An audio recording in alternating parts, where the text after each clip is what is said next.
Dragi prijatelji, večeras neću čitati komentare iz prethodne epizode, zato što sam odlučio da pozdravim i svoju dragu saradnicu iz Hrvatske, Magdalenu. Magi, pozdravljam te, veliki topli pozdrav iz Beograda i nadam se da ćemo nastaviti našu saradnju i u buduće. A sada ćemo obraditi slučaj koji se desio početkom oktobra 2006. godine u Hrvatskoj. Taj događaj je ne samo zaprepastio čitavu javnost u samoj Hrvatskoj, nego bogami u celom regionu. Događaj o kome su pisale sve novine i prosto ljudi nisu verovali da nešto tako može da se desi na našim prostorima, jer smatrali su da je ceo taj događaj malte ne uzet kao pozajmica iz nekog filma koji je režiran od strane recimo samog Hitchcocka. I svi su tražili jednu devojku koja je nestala, a niko nije mogao ni da pretpostavi, a kamoli da zna da je ta devojka već pola godine bila sahranjena i to u tuđem grobu.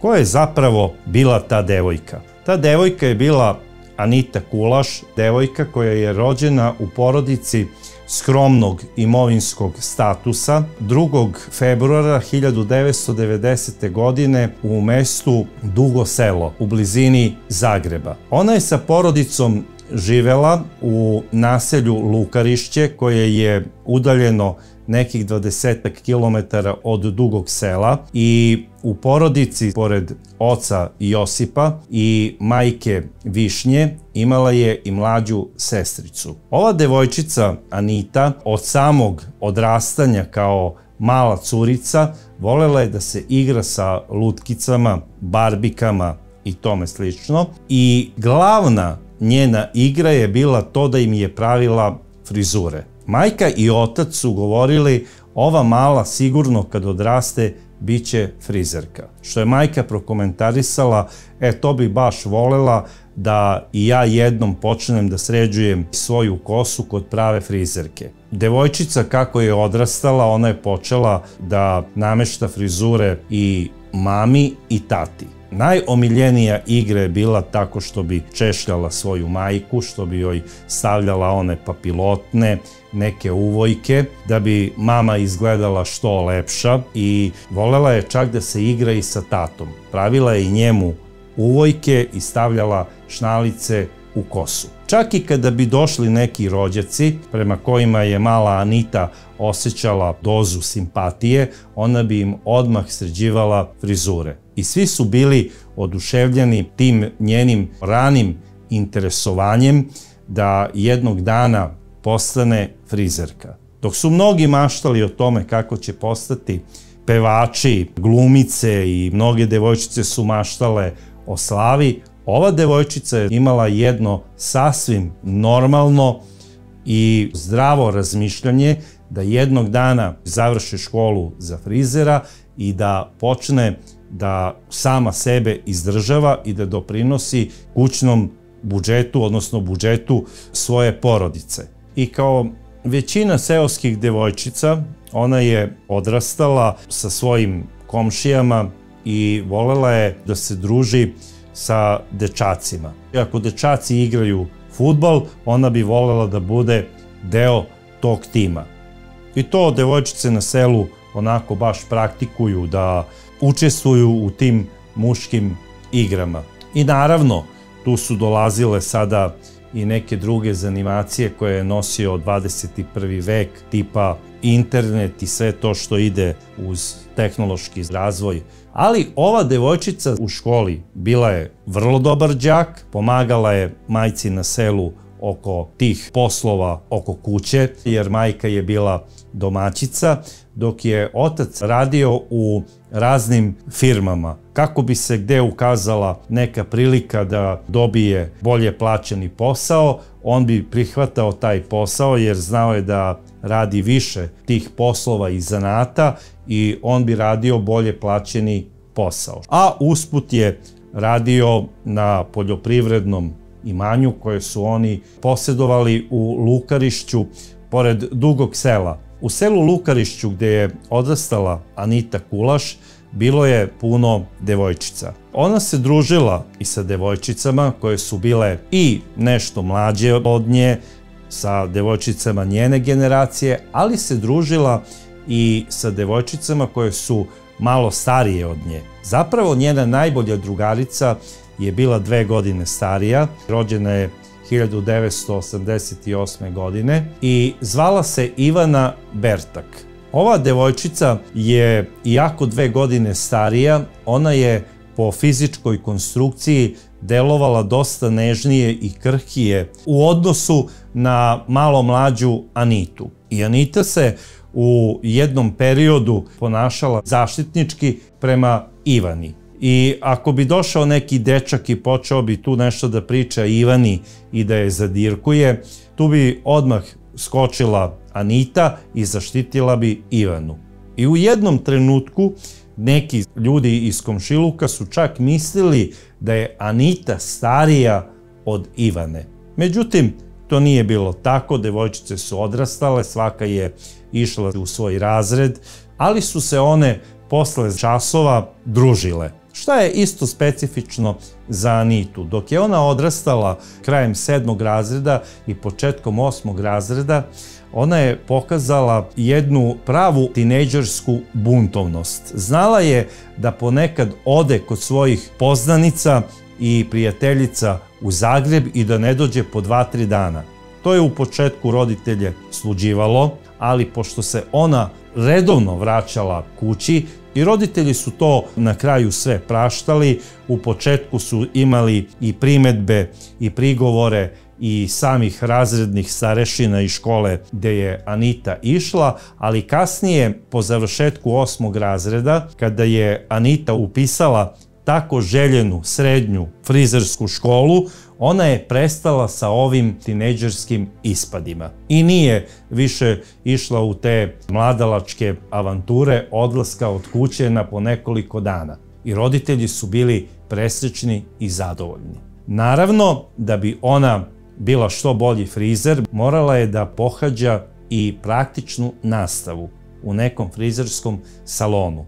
I ona je odabrala frizerski salon, imala je svoju majstoricu koja ju je obučavala kako da šiša i bila je prezadovoljna Anitinim umećem. Posebno Anita je imala neki dar da sređuje muške frizure do savršenstva. Kada bi u salonu došao neki muškarac i tražio neku frizuru, Anita bi mu tako lepo uradila taj friz da su ljudi bili prezadovoljni. Govorili su kad neko treba da bude kum na nekoj svadbi ili kad treba da se ženi, mala Anita bi trebala da mu uradi frizuru. Tako je dobro ova devojčica znala da šiša. I naravno, posle škole, kada bi imale tu drugu smenu odlaska u školu, devojčice bi znale da ponekad ostanu u Dugom Selu u jednom svom omiljenom kafiću, da bi popile neku kaficu, da bi popile sokić, vikendom bi znale da popiju i neko pivce, posebno Anita je znala da popije 1 ili 2 mala ona piva i ponašala se onako kao glavni baja u tom ženskom društvu. Ne bih rekao da je ona bila nešto preterano muškobanjasta, ali volela je ponekad da glumi alfa osobu u društvu, iako je bila najmlađa. Naravno, to su njoj drugarice i odobravale, zato što je Aniti to i priličilo. Ona je bila visoka 1,65 m, imala je nabijenu masu kao jedan dobar fudbaler i svojom konstrukcijom ona je ulivala alfa predvodnički fazon u druženju sa frendicama. I jednom prilikom dok su one ispijale sokiće i kaficu u omiljenom kafiću, Ivana je rekla ko je onaj mladić koji sedi sa društvom za susednim stolom. I Anita je rekla, pa to je moj komšija Štefek. Ako želiš da ga bolje upoznaš, ako ti se sviđa, pozvaću ga sada da dođe za naš sto i vi počnite priču. Pošto je Ivana klimnula glavom, Anita je pozvala Štefeka, Štefek je prišao i počela je odmah priča. A ko je zapravo bio Štefek? Stjepan Šćančar je rođen 1982. godine, bio je stariji od njih 6, odnosno 8 godina. Bio je lepuškast mladić, malo više ćutljiv nego što bi to trebao da bude jedan muškarac, što se devojkama i nije mnogo sviđalo.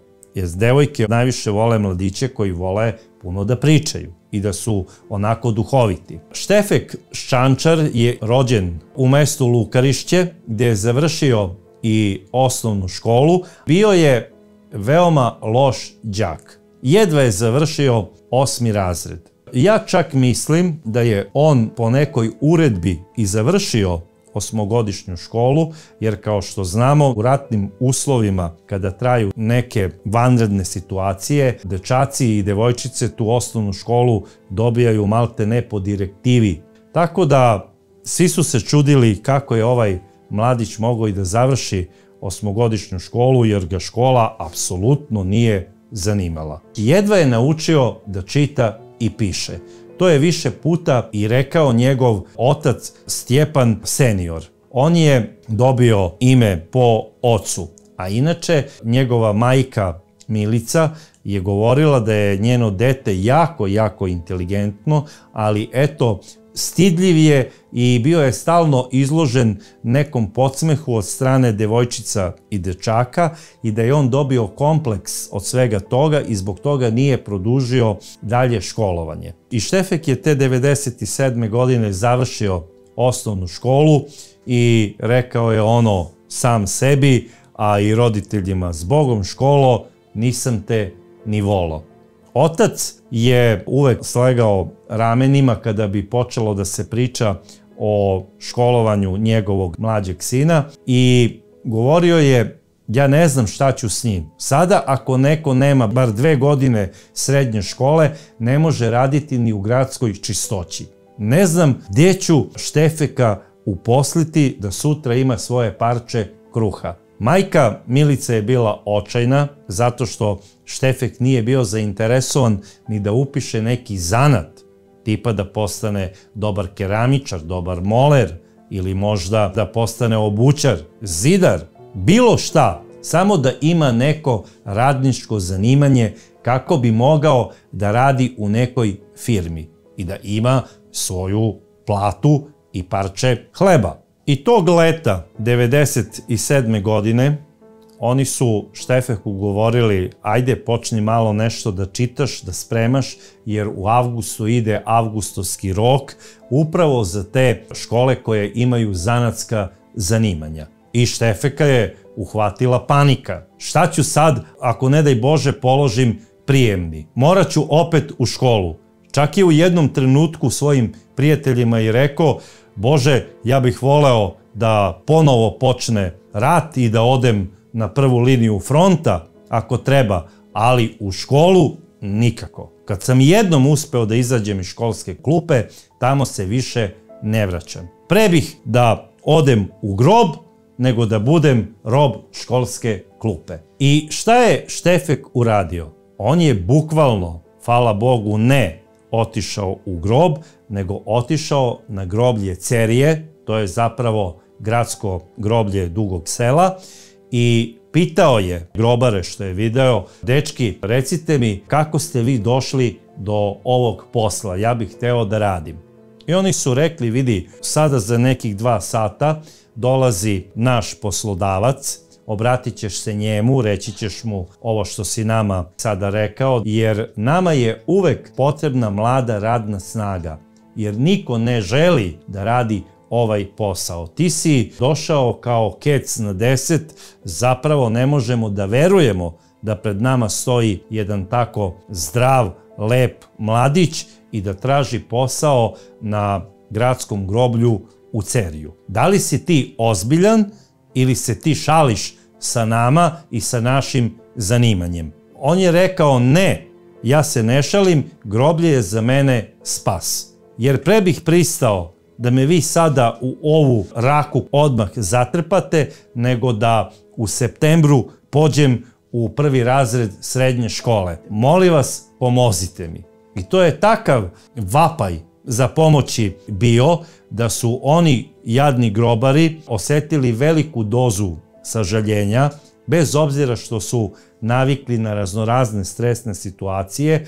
Ovaj mladić je delovao kao neko ko stvarno želi da izvrši samoubistvo pre nego da krene na školovanje u nekoj srednjoj školi. I oni su rekli: momče, nemoj da ideš nigde, sačekaj ti ovde 2 sata pored nas, gledaj kako mi to radimo i naš poslodavac će naići. Posle nepunih sat i po vremena došao je vlasnik te tvrtke koja je radila za groblje u Ceriju i kada je čuo to nije mogao da veruje. Kaže: dečko, imaš li ti neku ličnu dokumentaciju? On je rekao: da, upravo sam izvadio ličnu kartu, nemam 16 godina, imam 15 godina i par meseci. I Štefek je postao najmlađi radnik pogrebnog preduzeća na groblju u Ceriju. I ne samo što je postao najmlađi radnik, on je postao i najvredniji radnik. I on je u početku radio kao grobarski pomoćnik, sve dok nije napunio 18 godina. I čim je napunio 18 godina, dobio je rešenje o stalnom radnom odnosu. U međuvremenu mu je plata skočila malte ne duplo i on je odnosio i novac svojim roditeljima, a upisao je, gle čuda, auto školu. Ne zato što je on želeo da ima vozačku dozvolu, već je to insistirao njegov poslodavac. Zato jer je smatrao da mlad čovek treba da zna da vozi, jer računao je: treba će mi sigurno za prevoz materijala ili možda pokojnika. Ako ovaj dečko bude pokazao interesovanje da napreduje u službi. Svaka služba ima i svoju hijerarhiju napredovanja u poslu. I pošto je on bio najmlađi, poslodavac je računao na njega. I sa 18 godina Štefek polaže i vozački ispit i interesantno, to je glatko položio i dobio je preko nekih veza da kupi i jedan Golf jedinicu crne boje i gle čuda, ovaj mladić ne samo što je vozio crni Golf jedinicu, on je na petim vratima zalepio i nalepnicu, mrtvačku glavu sa kostima i pisalo je: pazi grobar. Da li je on to shvatio kao šalu, ali mnogim ljudima je to delovalo jezivo i morbidno. Čak i njegovim roditeljima, ali oni, ajde, nekako su rekli: dobro, pustit ćemo dete, neka radi što smatra da treba, možda će kada postane bolji vozač da postane taksista i neće više raditi na groblju. Jer da se razumemo, majka Milica je govorila i svom suprugu Štefeku starijem: Štefek, ja nisam zadovoljna što naš sin radi na gradskom groblju, jer primetila sam da često uveče pali svetlo, da zna u snu i da krikne, jer se najverovatnije svašta nečega ružnog nagledao i otac bi samo rekao: Milice, nemoj mi ništa pričati o tome, dok ne završi bar neki zanat, on će morati da radi taj posao ako želi da ima platu. Ako ne može da izdrži psihički taj posao, nemam ništa protiv, neka da otkaz, razgovarat ću sa jednim mojim prijateljem da radi kao fizikalac na gradilištu. Međutim, Štefek je ostao pri onom stavu da on želi da ima sigurnu platu, da mu ide radni staž i govorio je kako su ga kolege na poslu lepo prihvatile, što i jeste bilo tako. Naravno, Štefek je imao i svoje društvo, znao je vikendom da ponekad izađe na pićence, menjali su tako te kafeje po Dugom selu i jednom prilikom našao se u društvu koje je ispijalo svoje piće, dok je preko puta njih sedelo jedno veselo društvo prelepih devojaka. On je tom prilikom i upoznao Ivanu Bertak. Kao što sam već i rekao, uz pomoć svoje susetke Anite Kulaš. I počelo je zabavljanje između Ivane i Štefeka. Drugarice iz Ivaninog društva nekad su znale da se i našale na Štefekov račun, ali on je sve onako ćutao, bio je zbunjen, bio je dosta konzervativan i mogu slobodno reći prilično patrijarhalan. Devojčice koje su, bez obzira što su bile iz istog mesta kao i Štefek, imale te odlaske i druženje sa mladićima i sa devojkama iz velikog grada kakav je Zagreb i imale su čak drugačije ishvatanje i ponašanje u odnosu na Štefeka. I primetile su da je on dosta stidljiv, pa su znale ponekad da razmene malo i veću dozu nežnosti između sebe da bi njega učinile onako još stidljivijim. I bez obzira što je Štefek bio malo stariji od ovih curica, njemu je zapravo Ivana bila prva devojka. I on zapravo nije ni znao kako treba po pravilu i da se ponaša u vezi sa nekom devojkom. Iako su njegovi roditelji imali skladan brak i lepo su živeli i naravno voleli svog sina, ali nekako je njemu to bilo strano. Kada bi trebao da pokaže neku dozu nežnosti prema curi, sve je radio sa nekim strahom i zebnjom da ne pogreši. I prosto bi mu se zavezao jezik. Imao je osjećaj kao da ga u tom trenutku prozvao profesor iz matematike. I zablokira čovek. A već sam rekao da ovaj dečko je imao takav strah od škole da upoređivanje sada sa devojkom je otprilike sličnog karaktera, jer imao je veliki strah da nešto ne lupi u ženskom društvu i da ga devojka zbog toga ne ostavi. Zapravo, on je sada u ovoj vezi video vrhunac svog uspeha kao muškarca i već je maštao o tome kako će Ivana postati njegova supruga i kako će mu roditi puno dece. I odlučio je da upozna svoju devojku sa svojim roditeljima, što je on uradio na opšte oduševljenje njegove majke Milice. Njegovu devojku Ivanu upoznao je i njegov poslodavac, jer ga je par puta pitao da li mogu da odem ranije s posla kako bih sačekao devojku ispred škole da bi je odvezao do kuće. Vlasnik ove tvrtke nije u početku verovao Štefeku da on ima curu i rekao je: ja bih voleo da upoznam tvoju devojku. I što je Štefek i uradio.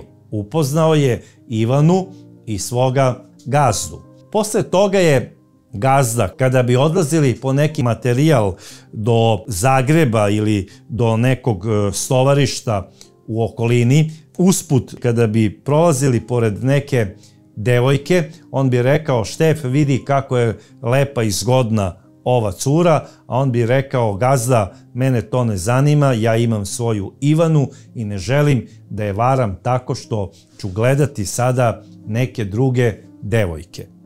I to je naravno ovom čoveku bilo malo i čudno, ali je on to znao da priča ovako u društvu. Ljudi, ja ne mogu da verujem kako je Štefek zaljubljen u svoju Ivanu. On smatra da je prevara i to ako pogleda neku drugu lepu devojku. Mnogi su mu to i odobravali i sa poštovanjem su gledali na takav način razmišljanja koji je imao Štefek, a to je upravo bilo iz razloga jer su i oni bili vrlo konzervativni, ali o tom potom, daleko od toga da treba sada aludirati na to da muškarac treba da gleda svaku devojku dok prolazi kolima, treba da gleda tamo gde vozi i Štefek je to i radio. i voleo je svoju Ivanu. Ivana je u početku bila zaljubljena u Štefeka, međutim, prilikom njihovih izlazaka u grad, on je stalno ćutao, a posle toga je prigovarao Ivani da su ga cure iz njenog društva ismevale i da ona sada, pošto ima dečka, ne bi trebala da se druži sa slobodnim devojkama. I ona je rekla, Štefek, šta je tebi? Pa ja još uvek idem u srednju školu, ja imam prijateljice, mora da imam frendice, da izlazimo zajedno i o čemu ti to pričaš? Pa on je rekao, dobro, kako tebi može biti drugarica Anita kada je Anita 2 godine mlađa od tebe? I ona je, kada je bila u 7. razredu, zbrisala nekoliko puta od kuće i išla je kod svojih frendica u Zagreb.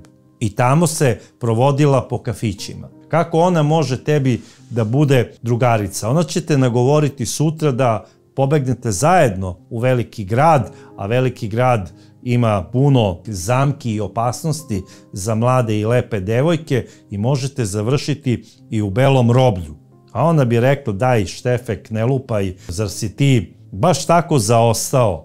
Anita je meni više od drugarice, ona je meni kao sestra, a na kraju krajeva ona je moja krštena kuma. I naravno u jednoj od tih svađa Štef je njoj rekao, dobro, ja razumem da ti je ona najbolja drugarica, ali zašto meni nisi kupila telefon, a kupila si Aniti? I Ivana je rekla, Štef, pa nisi valjda ljubomoran? A on bi onako odmahnuo rukom, kaže, ne, nisam ljubomoran, a zašto bih i bio? Nemam razloga da budem ljubomoran na to derište. I jedva čekam da završi tu srednju školu, valjda će onda naći nekog momka i da se uda, da bi te oslobodila. Ti si prosto opčinjena druženjem sa Anitom. Ivana mu je onako iznenađeno rekla, pa za Boga Štef, normalno je da kada završimo srednju školu, da ćemo otići da živimo u nekom gradu, možda baš u Zagreb, i da ćemo naći neki posao gdje ćemo se zaposliti i zasnivati svoje porodice. Na kraju krajeva mi idemo u srednju školu da bismo našle željeni posao. Tvoja velika greška je što nisi završio nikakav zanat, jer neke drugarice mi već prebacuju u školi kako sam ja grobarka. Štef je tu zanemeo. Otišao je kući razmišljajući šta ću ja, jadan, ako me Ivana ostavi. Ja nikada neću naći drugu devojku. On zapravo nije ni bio svestan da je bio patološki zaljubljen u Ivanu. I paranoično je počeo da mrzi Anitu. Kao i sve druge devojke iz Ivanine ekipe. On je čak jednom i svojoj mami rekao da su one raskalašne i da znaju da u kafiću jedne druge pipaju po nezgodnim mestima dok igraju uz neku muziku. To prosto njemu malte ne strašnije za gledanje od onih kostiju što iskopava na gradskom groblju. I nesvestan da već upada u paranoju, on je počeo iz dna duše da mrzi ovu nesrećnu curicu i da joj misli neko zlo. A sve vreme se pretvarao kako je on dobar i brižni stariji sused. Do pre par godina upravo ta Anita Kulaš ga je zvala striček Štef. On je zaboravio da je ta curica odrasla u njegovom neposrednom komšiluku, da je zna od rođenja, da zna i njene roditelje, da su njegovi roditelji i Anitini roditelji ekstra dobri prijatelji, da računaju jedni na druge u svakoj situaciji, da pomognu u bilo koje doba dana i noći. I sada jedan mladić u koga Anita ima puno poverenje, a ne zna da je zapravo on mrzi najviše na svetu. I bila je i jedna svadba gde se ženio Štefekov brat, bila je tu prisutna kao komšinica i Anita Kulaš sa svojim roditeljima, svi su bili srećni, tu je bilo plesanje, bila je prisutna i Ivana kao Štefekova devojka, sve je to funkcionisalo kako treba i dok je Anita na toj svadbi igrala i plesala, sva srećna što se dešava veselje u njenom neposrednom komšiluku, Štefek je nju posmatrao jednim čudnim pogledom. Pogledom iza koga se skrivala zla misao. I on je ovu devojku zamišljao u tom trenutku ne kao neku curicu koja tu pleše i koja ulepšava to svadbeno veselje, nego on je nju zamišljao bukvalno kao crnog đavola. I smatrao je da sve češće raspravke koje ima sa svojom devojkom Ivanom su zapravo potekle iz mozga male Anite Kulaš. I on je rešio da po svaku cenu taj izvor loših ideja presuši i uništi. I šta je zapravo Štefek smislio? Osvanuo je i 3. oktobar 2006. godine. Anita maltene nije ni spavala te večeri. Zato što je bila uzbuđena, jer tog dana treba da polaže svoj majstorski ispit. Ona je ujutru kada je ustala, popila čaj sa svojim roditeljima, kojima je dan pre toga isto uradila frizure i rekla je da ide da polaže maturski ispit i da će, kada postane prava frizerka, mami redovno raditi novu trajnu frizuru. I majka je bila oduševljena. Rekla je, ja jedva čekam da i ja dobijem svog ličnog frizera i ponašat ću se kao dama. Prilikom odlaska Anita se vratila i rekla je, ja bih htela da vam kažem da ću za vikend najverovatnije otići kod svoje frendice za Zagreb i biti tamo jedan dan kako bih našla novi telefon da kupim, jer jedina ja u društvu nemam telefon sa kamerom, jer bih htela da častim sebe za položeni ispit. Naravno, Anita je dok je obavljala praktičnu nastavu u frizerskom salonu od svoje gazdarice dobijala i neku platu, neki novac za to što radi. I ona je štedela. Štedela je da bi sebi priuštila novi telefon i nekada nije znala sebi da naruči omiljeni kapućino, nego bi naručila neki jeftiniji sokić ili tako nešto, da bi svojoj mlađoj sestrici odnela čokoladu. Ona je svakog dana posle prakse odnosila svojoj mlađoj sestrici čokoladu. To je bilo stvarno onako za pohvalu i ja se divim takvom ponašanju od strane starije sestre prema mlađoj sestrici. Ona je zapravo bila uzor svojoj sestrici. I tog dana sa nestrpljenjem otišla je na autobus za Dugo Selo, gdje je trebala da polaže maturski ispit. Ona je do perfekcije sa odličnim uspehom položila svoj maturski rad, a kao model je došla jedna njena drugarica iz sela i rekla je svojoj drugarici kako je upravo javila i Ivani da se sve nađu uveče u obiljenom kafiću u Dugom Selu, jer Anita želi da ih časti zbog položenog ispita, što su one sve sa oduševljenjem i prihvatile. I naravno, Anita je pozvala svoje roditelje i rekla je da će doći malo kasnije, negde oko 10, zato što planira da ostane sa frendicama na piću. Naravno, roditelji su rekli, u redu je, ali vodi računa da to 10 ne bude u 12 ili kasnije. Moraš doći na vreme da ne bi brinuli. I ona je rekla, ma nema problema, bit ćemo od 8 do pola 10 u kafeu i posle dolazimo autobusom. I naravno, Anita i njene frendice su se našle u omiljenom kafeu u dogovoreno vreme.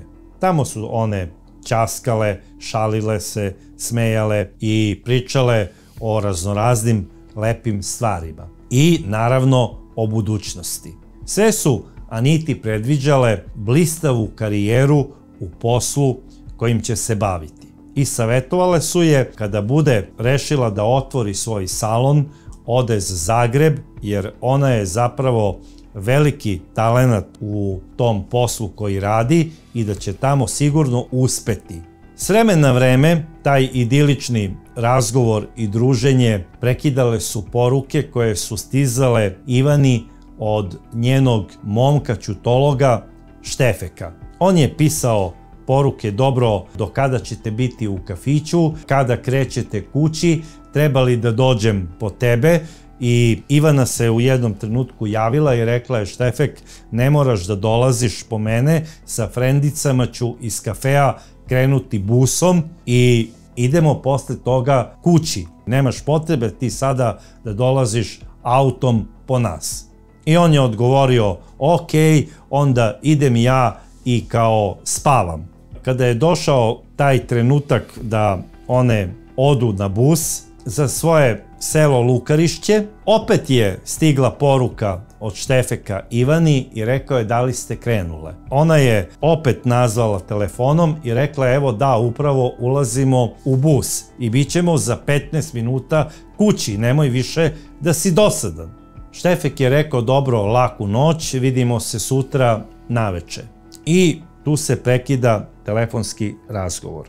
Naravno, sve vreme u autobusu nastavile su razgovor iz kafića i komentarisale su kako Štefek gnjavi Ivanu nepotrebnim porukama koje su apsolutno bez smisla i Ivana je rekla: ja ne znam više šta da radim sa njim. Najverovatnije ću prekinuti tu vezu. I devojke su je podržale u toj priči. Ali neće to baš tako lako da ide sa njim, jer on je patološki zaljubljen u tebe. One su zapravo sve u njemu videle jednog zaljubljenog kretena koji maltretira njihovu drugaricu i koji nikako neće da je ostavi na miru. I sada pod utiskom cele te večeri kod Anite se probudio neki zaštitnički osjećaj prema Ivani i ona je najverovatnije rekla sama sebi: ovo ću ja da rešim. Devojke idu zajedno sve do jedne stanice gde je preko puta autobuske stanice i benzinska pumpa. Tu su zapravo sišle Ivana i njene dve drugarice, a Anita je trebala da produži još jednu stanicu napred. I kada je Anita izašla iz autobusa, imala je šta i da vidi. Na autobuskom stajalištu stajao je Štefek, a preko puta autobuskog stajališta bio je parkiran njegov auto, crni Golf. I po Štefekovoj izjavi on je Aniti rekao: Anita, ja te molim da ako hoćeš pođeš sada sa mnom, jer sam zaboravio na groblju gde sam kopao danas jedan grob, svoj telefon i malo mi je neprijatno da u ovo vreme odem sam. Zapravo, bilo je već 20 do 12.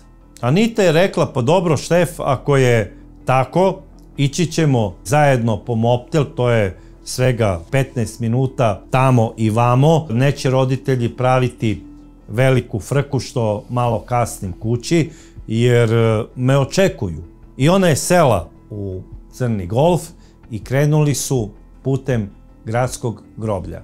Sljedećeg jutra njen otac Josip ustaje za posao. Hteo je da prigovori Aniti zašto je kasno došla. Otvorio je vrata i boga mi uhvatila ga je jeza kada je video da je soba njegove miljenice Anite prazna i da je krevet još uvek namešten.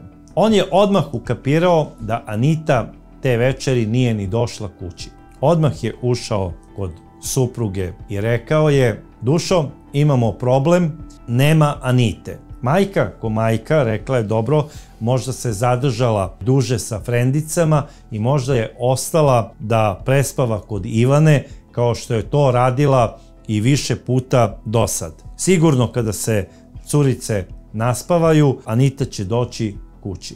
Josip je rekao, dobro, idem na posao, ali odmah mi javi čim se budeš čula sa Anitom. I sada on radi, žena ga ne zove, ali on na svom telefonu dobija poruku od ćerke, koja je glasila ovako: ja neću doći danas kući jer sam otišla kod frendice za Zagreb i bit ću nekoliko dana kod nje. Josip je bio besan jer je bio ubeđen da se njemu ćerka javila zaista iz Zagreba, zato što je napomenula da za vikend treba da ide kako bi kupila telefon.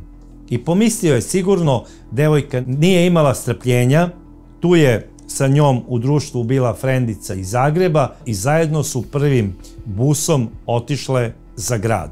I onda je nazvao suprugu Višnju i rekao je da je dobio poruku takvog sadržaja. Ali dok je čitao, bilo mu je nešto čudno. Zapravo, poruka je bila napisana nepismeno. On je dobro znao da njegova ćerka i kada napiše poruku, ona je vodila računa o gramatici i interpunkciji. Bio je prosto u jednom trenutku ubeđen da ovu poruku nije napisala njegova Anita. I sada majka Višnja zove Ivanu da bi dobila objašnjenje od nje. Ivana je zbunjena. Kaže, teta Višnja, ali to je nemoguće. Mi smo zajedno bile u busu. Ona je trebala da ide samo još jednu stanicu do kuće. Molim te, Ivana, dođi danas oko 15 časova, jer upravo tada Josip dolazi s posla, da bismo svi skupa porazgovarali šta je to moglo da se desi. Majka je bila ubeđena da cure kriju neku tajnu između sebe. Pomislila je najverovatnije je Anita našla nekog dečka iz Zagreba, jer je već mami napomenula da je primetila jednog simpatičnog mladića iz Zagreba koji dolazi kod nekih rođaka i najverovatnije, što bi svaka majka pomislila, sigurno je otišla kod nekih svojih drugarica kako bi se videla sa ovim mladićem. I ako je to tako, to sigurno mora da zna Ivana. I tačno oko 15 časova u porodični dom Kulaša stiže Ivana i dolazi Josip sa posla, pokazuje im poruku koju je dobio i Ivana kaže, znate šta, dobila sam i ja poruku čudnog sadržaja i prosto ne mogu da verujem da je istu napisala Ivana. I poruka je doslovce glasila ovako: Ivana, ja sam sa jednim dečkom iz Zagreba odlučila da odem van iz zemlje kako bih nastavila sa njim srećno da živim. I sada oni pitaju Ivanu, dobro, jel ona ima nekog momka? Ma kaže, nemam pojma. Ma ne, to je nemoguće. Da ima dečka, to bi ja znala. Znam sigurno da nema momka, jer ne bi nam ni u ludilu palo na pamet da sa nepoznatim mladićem odemo van svog mesta, a kamoli van Hrvatske. To je prosto nemoguće. I ovu poruku nije napisala Anita. I to je kod bračnog para Kulaš, boga mi, izazvalo veliku paniku. Ali su odlučili da sačekaju još jedan dan. Možda će se Ivana od nekud javiti. I sada svi njeni prijatelji i naravno roditelji dobijaju poruke koje su otprilike istog sadržaja nepismeno napisane. Odlučila sam da idem za Grčku. Putujem za Italiju. Zaljubljena sam do ušiju. Želim da svoju sreću i život gradim u inostranstvu. I sada su svi u šoku. I sada, pošto su mnogi prijavili bračnom paru Kulaš da su dobili poruke takvog i takvog sadržaja, i roditelji su odlučili da prijave Anitin nestanak policiji. Pošto je Josipov automobil bio na popravci, Ivana se ponudila da će ona rešiti taj problem prevoza do Dugog Sela, tako što će pozvati svog dečka Štefeka da ih sve skupa odveze do policijske stanice kako bi prijavili nestanak Anite Kulaš. I ona je pozvala Štefeka, što je on sa oduševljenjem i prihvatio. Odmah je došao automobilom, odvezao je bračni par Kulaš do Dugog Sela, sa njima je bila i Ivana i oni su u policijskoj stanici 7. oktobra oko 15 časova prijavili nestanak Anite Kulaš. Rekli su da je ona nestala u noći između 3. na 4. i da ne znaju gde se zapravo nalazi, da su dobili neke sumnjive poruke jer su čudno napisane i ne deluju kao da ih je pisala Anita. Sve su oni to pokazali policajcima, policija je to uzela na zapis i rekla je da zbog ovoga mora da se uključi uprava kriminalističke policije iz Zagreba, jer su oni opremljeniji i obučeniji u potragama za nestalim licima, pogotovo kada su u pitanju maloletna lica, u ovom slučaju dete. Zapravo o maloletnom licu koje ima 16 godina. Inače, hrvatska policija ozbiljno shvata ovakve prijave, jer u Hrvatskoj na godišnjem nivou nestane blizu 1000 dece. I uglavnom se ta deca vrate kući, zato što su to obično oni buntovnički odlasci od kuće, ali nažalost to se u nekim slučajevima završi tragično. I naravno, došli su inspektori iz Zagreba, počeli su da sakupljaju sve kockice kako bi sastavili taj mozaik nestanka. Uzeli su izjave i od roditelja i od svih Anitinih prijateljica i prijatelja koji su dobili te poruke. I prvo što im je zapalo u oči, to je da jedini ko nije dobio poruku, a družio se sa Anitom Kulaš, je bio zapravo Stjepan Šćančar.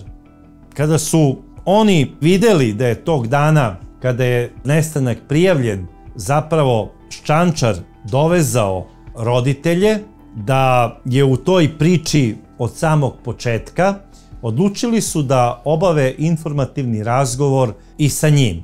I pozvali su Štefeka u policiju. Kada je inspektor uzimao izjavu od Štefeka, primetio je dozu velike nervoze kod njega. Štefek je skretao pogled kako ne bi inspektora gledao u oči, gledao je kroz prozor, non stop se nešto češkao, govorio je kako on zapravo puno i ne poznaje Anitu, jer ona je puno godina mlađa od njega.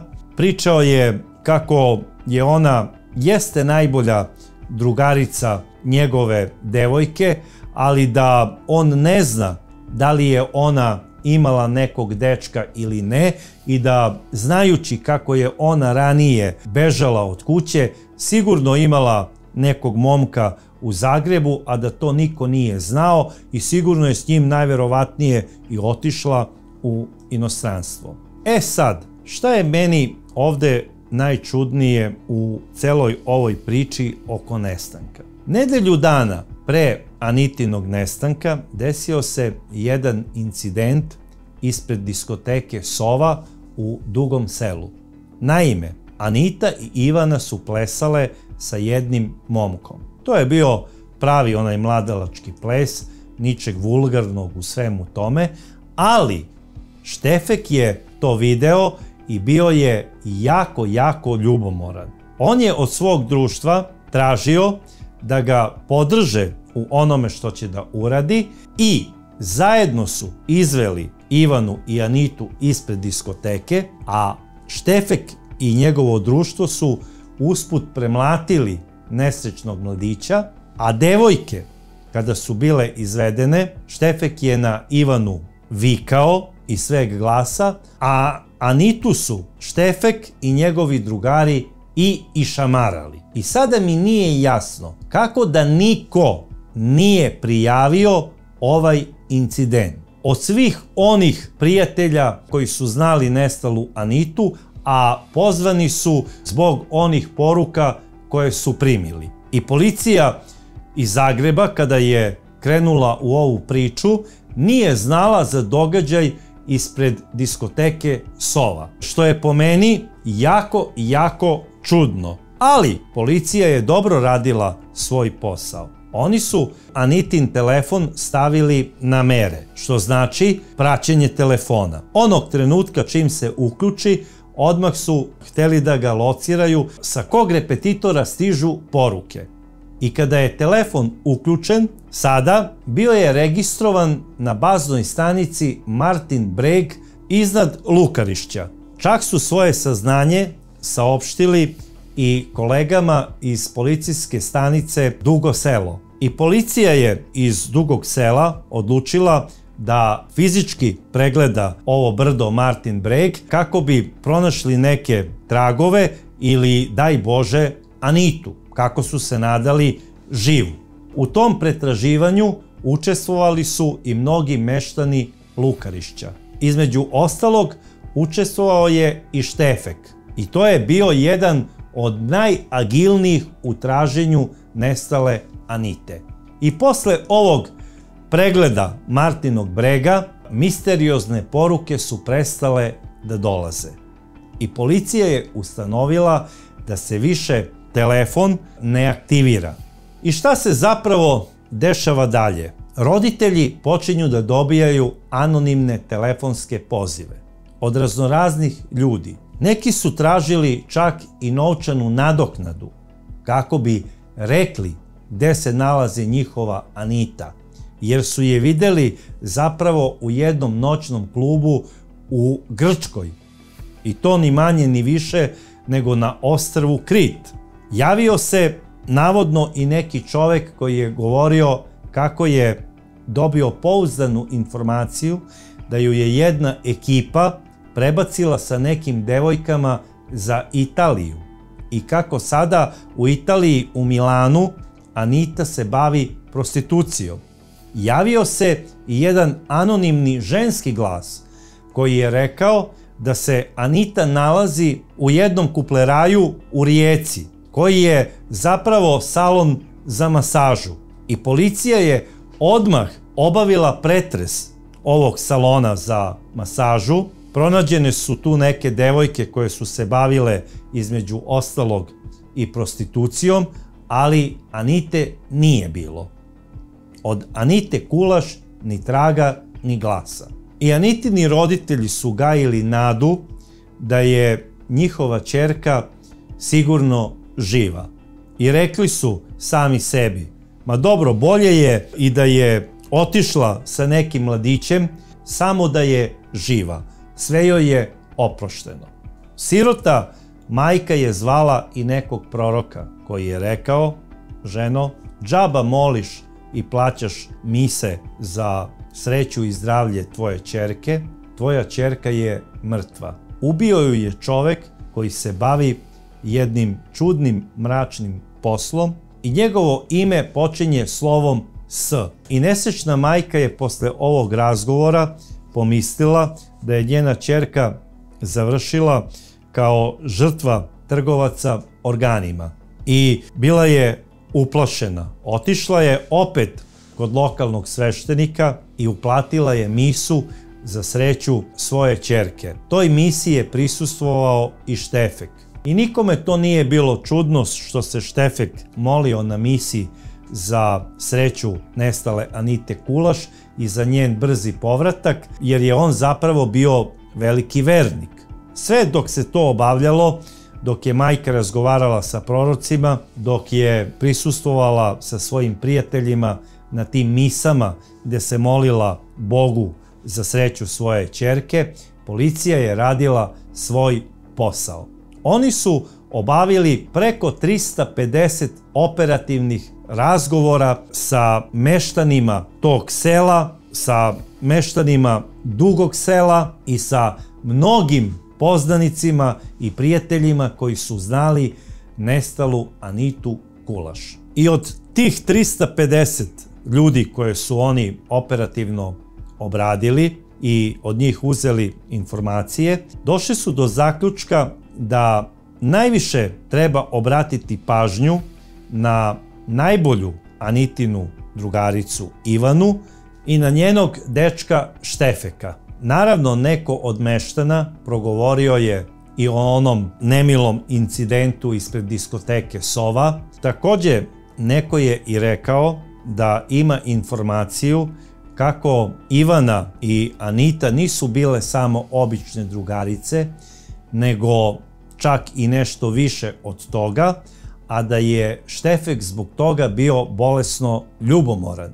Neko je rekao i o čudnom ponašanju Ivaninog momka Štefeka, u smislu prodao je svoj omiljeni golf, što je meštanima bilo jako sumnjivo, zato što su svi znali koliko je on bio vezan za svoj automobil.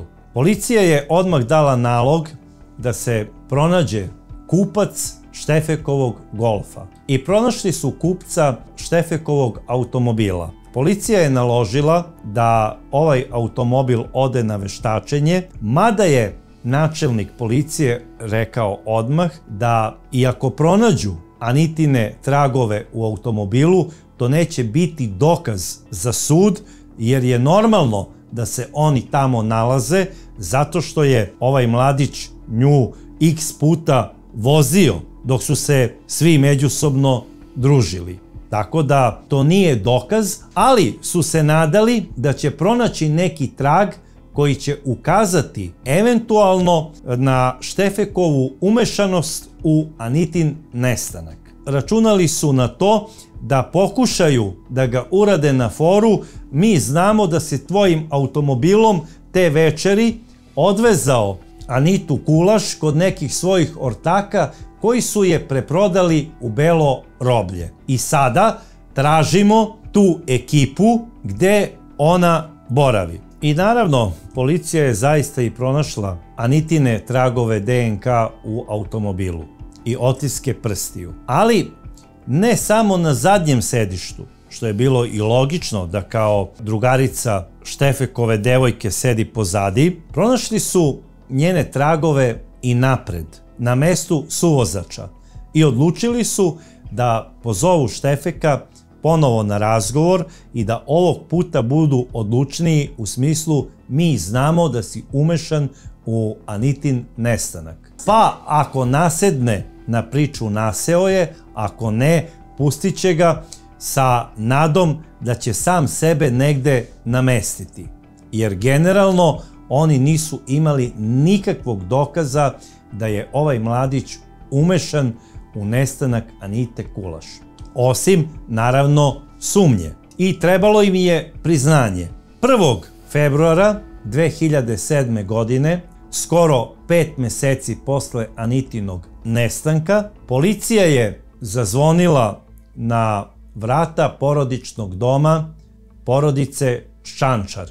Otvorila je majka Milica i policajac je rekao: gospođo, potreban nam je Stjepan Ščančar. Ona je rekla: u redu, samo mi objasnite da li tražite oca ili sina. On je rekao: treba nam sin. Onda je rekla: evo samo da ga probudim pošto spava, umoran je.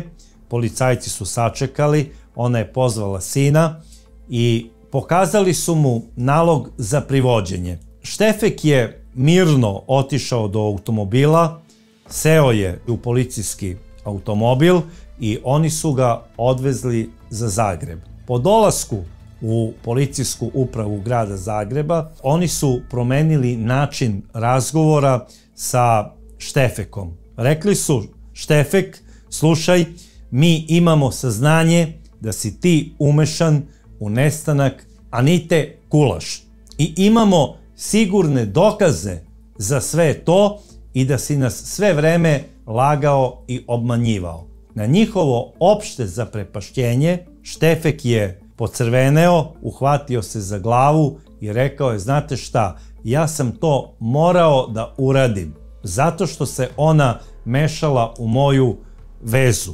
Ona je bila napadna prema mojoj curi i ponašala se kao prava lezbača. Ona je htela da vodi ljubav sa mojom devojkom i pokazala mi je neke fotografije gde njih dve gole leže na krevetu. Policajci su prvo bili iznenađeni tim njegovim naglim priznanjem i inspektor koji je vodio istragu nije mogao da izdrži i rekao je: mladiću, ti si bolestan. Gde se sada nalazi Anita Kulaš? I na njegovo opšte zaprepašćenje Štefek je rekao: Anita se sada nalazi ispod jednog sanduka. Inspektor je rekao: stani momče, misliš u sanduku? Kaže: ne, ispod jednog sanduka, jer u grobu su zapravo dve osobe. Inspektor je prvo pomislio da se radi o nekom dvostrukom ubistvu i da možda ovaj mladić nije ni izvršio ubistvo, ali je svedok nekog monstruoznog zločina koje je uradila neka ekipa iz ovog ili onog razloga. I kada je rekao: možeš li nam ti pokazati tačno mesto gde se nalazi Anita Kulaš, on je rekao: to je zapravo tamo gde ja radim. I zaćutao je. Više nije hteo ništa da priča. Naravno, inspektori su odmah otišli na gradsko groblje Cerje, gde su od upravnika groblja tačno dobili informaciju ko je sve sahranjen u periodu između 3. i 7. oktobra 2006. godine. Oni su odmah krenuli od pregleda prvog groba. Zapravo to je bio grob jedne žene koja je sahranjena 4.10.2006. godine, a radi se o pokojnoj gospođi Ljubici Supini. Pozvali su ljude koji rade otkopavanje, iskopali su grob do samog sanduka, izvadili su sanduk, dole je bila zemlja i onda je mladić koji je učestvovao u iskopavanju rekao: sećam se kada je ovaj grob kopan, jer sam ga ja kopao. Bio je prisutan i Štefek i tražio je od mene da ga iskopam bagerom pola metra dublje. Na moje pitanje zašto treba pola metra dublje da se kopa, on mi je odgovorio da tako traže članovi porodice, što je njemu zapravo bilo čudno, ali da on sada vidi da je zapravo sanduk na normalnoj dubini, otprilike na 2 metra. Policija je odmah naredila da se krene dalje iskopavanje i na opšte zaprepašćenje svih prisutnih, tog 2. februara 2007. godine, tačno 5 meseci posle nestanka Anite Kulaš, pronašli su mlado žensko telo koje se nalazi u fazi raspadanja, faktički tačno na dan kada je Anita Kulaš trebalo da napuni 17 godina. Porodica Kulaš, Josip i Višnja, tog jutra, pošto je 2. februara, kao što sam rekao, 17. rođendan njihove ćerke Anite, oni i dalje veruju da je njihova ćerka živa, odlučili su da odu do obližnje prodavnice tu u selu i da kupe neke slatkiše kako bi sa prijateljima koje će pozvati na kafu i sa svojim mlađim detetom proslavili rođendan svoje ćerke iako ona nije prisutna. I onako potrešeni činjenicom da na 17. rođendan nije Anita tu, izlaze iz dvorišta, za ruku vode i svoju mlađu ćerkicu. Bili su pre svega odmah zbunjeni jer ispred njihove kuće je gomila nekih nepoznatih ljudi u odelima, tu je puno policije i primetili su novinari koji ih slikaju aparatima. Išli su kao u nekom snu ka ulici i onda su primetili da im u susret dolazi jedan inspektor policije i pored njega stoje i 2 radnika hitne pomoći. Inspektor je prišao i rekao je: našli smo vašu Anitu. Međutim, sam izraz njegovog lica govorio je da vesti nisu dobre. Samo prisustvo tolikog broja novinara koji slikaju kazivali su sve. Majka je zapitala gde je pronađena moja ćerka? Inspektor je rekao, pronađena je na gradskom groblju Cerije u grobu jedne žene. I sada, faktički, misterija je rešena. Pronađena je Anita Kulaš posle 5 meseci mrtva. Roditelji su u šoku, plaču. Radnici hitne pomoći su odmah dali određene lekove, prilaze komšije, svi su u šoku. Otac je u šoku, kao kroz san čuje inspektora koji mu kaže da moraju ići za Zagreb kako bi se identifikovalo telo koje je pronađeno. Ovaj dan, 2. februar, koji je nekad za ovu porodicu bio najsrećniji dan u godini, dan kada su dobili svoje prvo dete, ovog trenutka se pretvorio za ove ljude u jednu pravu noćnu moru. I roditelji su štipali sebe za obraze, za ruke, sa nadom kako će se probuditi iz sna i da shvate da je to samo bila jedna u nizu noćnih mora koje su imali za proteklih 5 meseci. Međutim, buđenja nije bilo. To je bila surova istina. Na pitanje oca kako je nastradala njegova ćerka, inspektori su rekli sve ćete to saznati u policiji. Moramo sada za Zagreb. I otišli su. Tamo su saznali da je njihova ćerka ubijena u noći između 3. i 4. oktobra, da je sahranjena u tuđem grobu i da je ime ubice njihove kćeri Stjepan Ščančar. Kad su to čuli, tek tad su bili u šoku. Zar je to moguće? Zar on, koga znamo od trenutka od kad se rodio, čijim roditeljima smo bezbroj puta pomagali, a i oni nama, šta se to zapravo desilo? Šok je bio preveliki. Međutim, istina je bila takva. Stjepan Ščančar je uradio ovo krivično delo ubistva Anite Kulaš i ubrzo je počelo njegovo suđenje.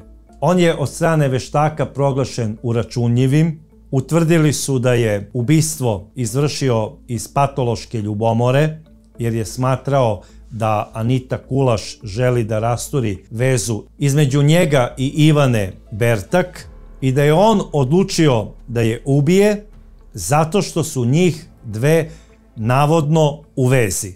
A kako je on nju ubio i šta je zapravo uradio? Kao što sam već rekao, po njegovoj izjavi, koliko njemu i treba uopšte verovati, on je te večeri zamolio Anitu Kulaš da odu do groblja Cerije kako bi on tamo uzeo telefon koji je zaboravio. A da je namerno celo veče sve vreme slao poruke svojoj devojci kako bi tačno znao kada Anita Kulaš stiže na stanicu, gde ju je i sačekao. I Anita je, kada ju je on zamolio da pođe s njim do groblja u Cerije, ušla i sela u njegov auto.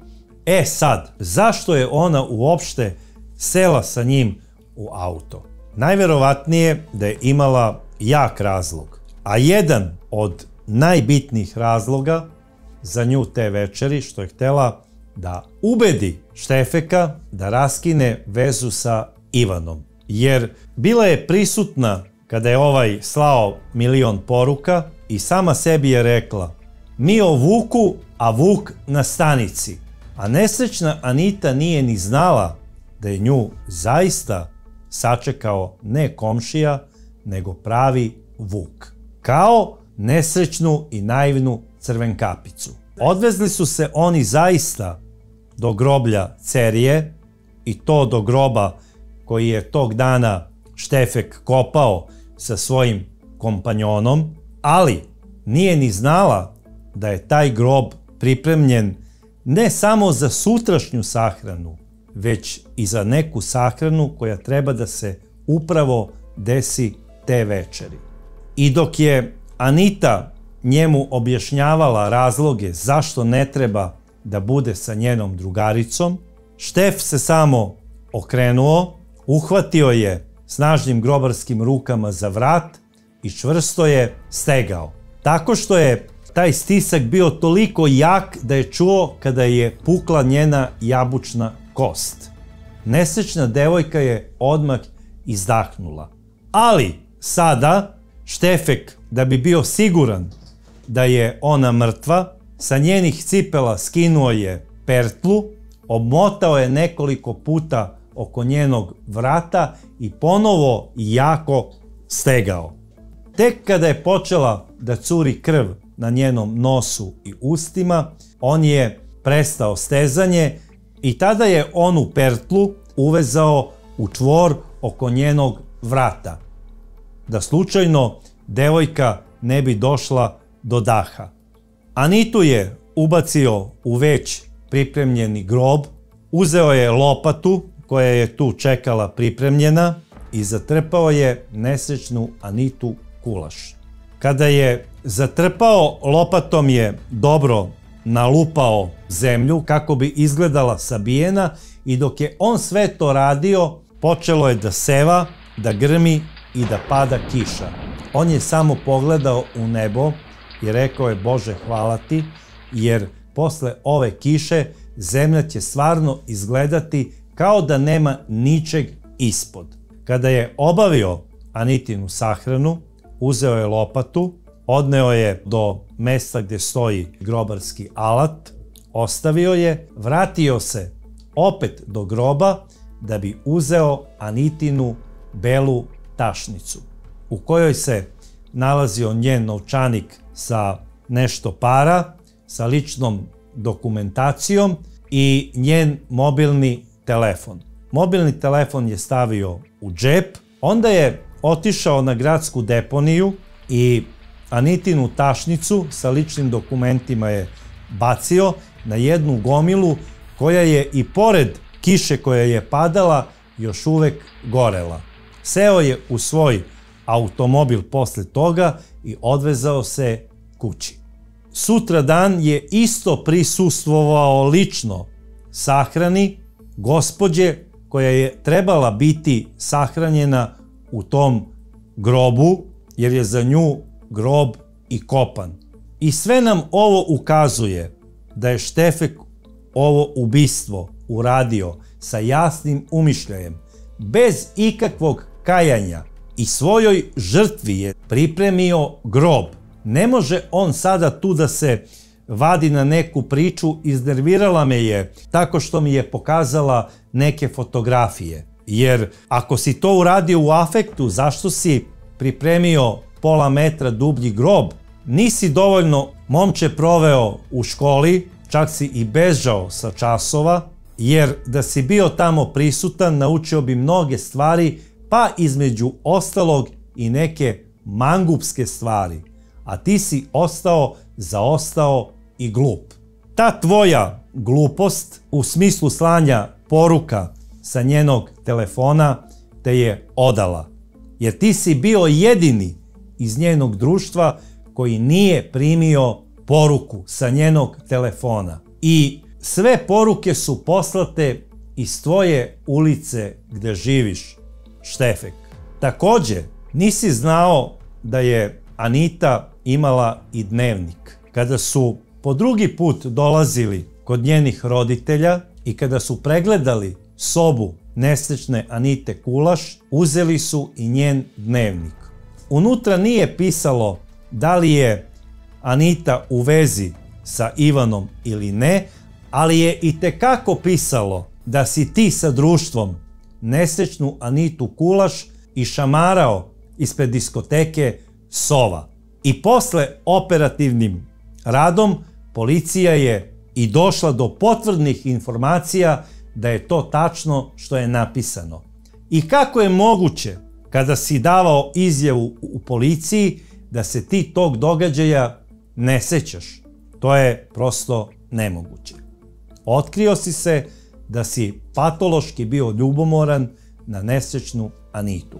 Otkrio si se, na kraju krajeva, kao i sve te pametne ubice koje se odluče da nekom nesrećniku oduzmu život.